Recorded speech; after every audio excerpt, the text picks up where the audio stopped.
appelons les Tchagba à prendre leurs responsabilités dans leurs villages respectifs. Mécontents, les membres de la génération Tchagba le sont.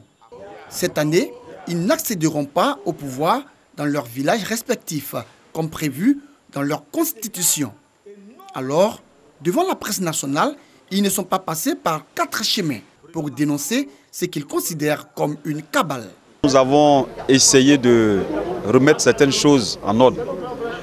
Parce que les Tchagba que nous sommes, la cheville ouvrière du développement des villages Atchan, nous avons été conviés par le gouverneur et les élus Atchan. Il est ressorti qu'on devait aller réfléchir après leurs propositions. Alors, à notre grande surprise, le gouverneur nous a pris de court et allait déposer le compte rendu de ce qui a été fait. Et nous avons décidé de réagir rapidement avant l'Assemblée générale des Tchagba et dire non à cette façon de faire. Les auteurs, selon eux, sont le gouverneur du district d'Abidjan et des membres de la génération Dugbo, au pouvoir dans les 60 villages ébriés. Des mises en cause que nous décidons de joindre. En premier, le gouverneur. Absent, c'est son chef de cabinet qui nous reçoit. Dans nos villages, il y a beaucoup de crises. Des crises qui commencent même à être inquiétantes parce qu'il y a la violence qui est mêlée. Les doyens d'âge ont pris conscience que s'ils ne réagissent pas, nous allons assister à vraiment des choses qu'on n'a pas l'habitude de voir dans nos villages.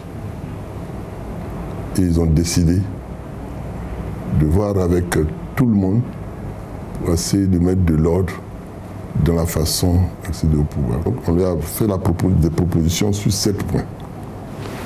Le premier point, c'est que effectivement les Dugbo ont accepté de céder le pouvoir en 2020. Et eux, tous les Tchagba viennent au pouvoir en 2021. Accusés de tentatives de confiscation du pouvoir au mépris des textes qu'ils ont eux-mêmes élaborés, les membres de la génération Dugbo se défendent par la voix de leur chef suprême. Nous, en tant que Dugbo, nous sommes accusés d'avoir décidé de régner pour 15 ans et que nous ne tenons pas promesse. Mais si nous voulons appliquer cette décision, il y en a qui vont laisser le pouvoir dans 5, 6, voire 7 ans. Dans ce cas-là, les Tchagba devront attendre dans ces villages. Nous disons, dans l'intérêt de la communauté, il faut que nous cédions le pouvoir en 2020. De sorte que, en 2020, les Tchagba arrivent au pouvoir dans la paix et dans la quiétude. Autant d'explications qui montrent bien que les problèmes constatés ces derniers temps dans les villages Atchan est à prendre au sérieux. Une situation qui a déjà provoqué des troubles, notamment dans le village de Blokos. L'ancien chef de Blokos qui a été démis va voir CCDO. Il vient un contingent de CCDO, de force pour venir, et des Louba pour venir démettre l'ancien chef, la chefferie de Tchagba étant au pouvoir depuis près d'1 an à Blokos, où il y a la tranquillité et la vie est paisible. Il envoie une équipe de Louba et de CCDO pour venir brutaliser cette chefferie. À nos frères de Blokos, s'ils ont un problème particulier, qu'ils aient respectueusement l'amabilité de venir voir le gouverneur qui est attentif à tous les problèmes de nos villages pour lui soumettre afin qu'on puisse. Pour les uns, il s'agit de la volonté de rétablir l'ordre d'accession au pouvoir pour éviter des situations de conflit. Pour les autres, les Tchagba, il faut les rétablir dans leurs droits en leur permettant d'exercer légitimement le pouvoir. Les germes d'une crise qui secoue les 60 villages Atchan répartis entre Abidjan, Songon et Bingerville sont bien là. Le réseau ivoirien des diplômés de la diaspora déterminé a incité les diplômés de la diaspora ivoirienne à revenir se mettre au service du développement de leur pays et aussi à exhorter l'État ivoirien à favoriser leur insertion professionnelle. C'est dans cette dynamique que se tiennent les awards de la diaspora estudiantine ivoirienne. Cette initiative, qui est à sa 2e édition, vise à primer les meilleurs étudiants vivant à l'extérieur de la Côte d'Ivoire, notamment en Afrique, en Europe, en Asie et en Amérique.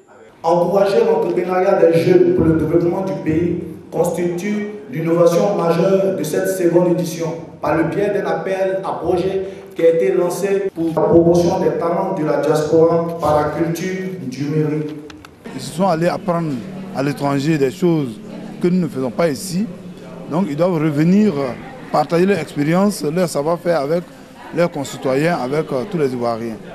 Donc créer des entreprises, rentrer dans le secteur public au besoin pour servir la nation ivoirienne. Pour cette 2e édition, le choix s'est porté sur les étudiants ivoiriens résidant au Maroc et en France.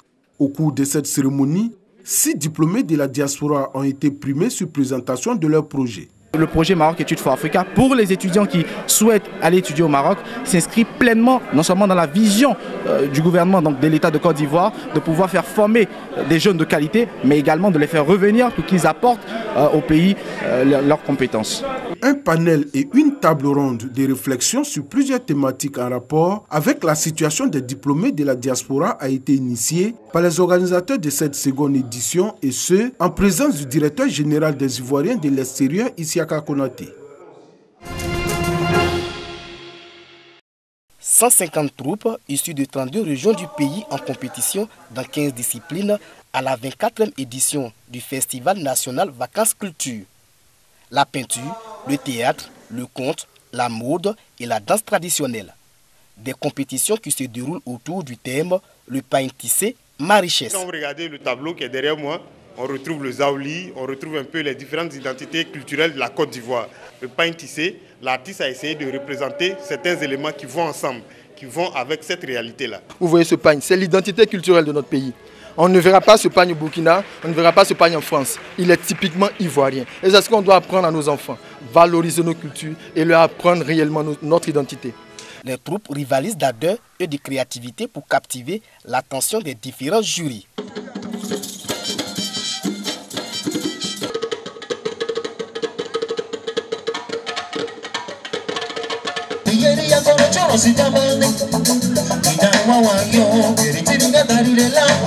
Un colloque sur le pain tissé a été organisé au cours de ce festival. Le pain tissé est une richesse culturelle, mais également une richesse économique, parce que caractère identitaire, mais également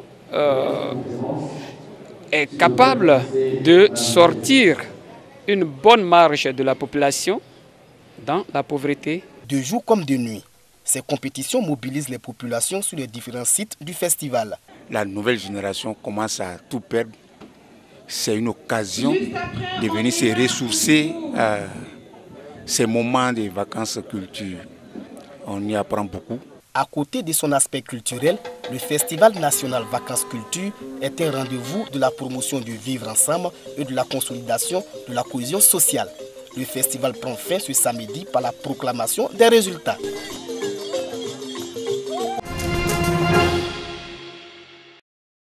Le député d'extrême droite, Jair Bolsonaro, a reçu un coup de couteau en pleine rue à Recife de Fora, dans le sud-est du Brésil. Grièvement blessé à l'abdomen, il a été opéré avec succès dans cette ville où il faisait campagne. La durée de l'hospitalisation est imprécise. Il peut rester entre 1 semaine et 10 jours, et puis ensuite il y aura la période de récupération. L'agresseur a été interpellé. Il s'agirait d'un ancien militant d'un parti de gauche qui dit avoir accompli une mission de Dieu. À gauche comme à droite, l'attaque a été unanimement condamnée. C'est intolérable que dans un État démocratique, il ne soit pas possible de faire une campagne électorale tranquille. Il faut que cela serve d'exemple à ceux qui font campagne aujourd'hui, pour qu'ils comprennent que la tolérance découle de la démocratie, de l'état de droit. Et il n'y a pas d'état de droit s'il y a intolérance. Jair Bolsonaro était crédité de 22% des intentions de vote au premier tour de l'élection présidentielle après un sondage. Les dommages politiques de l'attaque subie par le candidat sont incalculables et selon les analystes, le coup de couteau pourrait radicaliser les militants de celui qui est affilié au Parti social-libéral, réputé pour son discours acerbe envers les femmes et son soutien à la dictature militaire. Des militants qui ont fait de la gauche leur bête noire.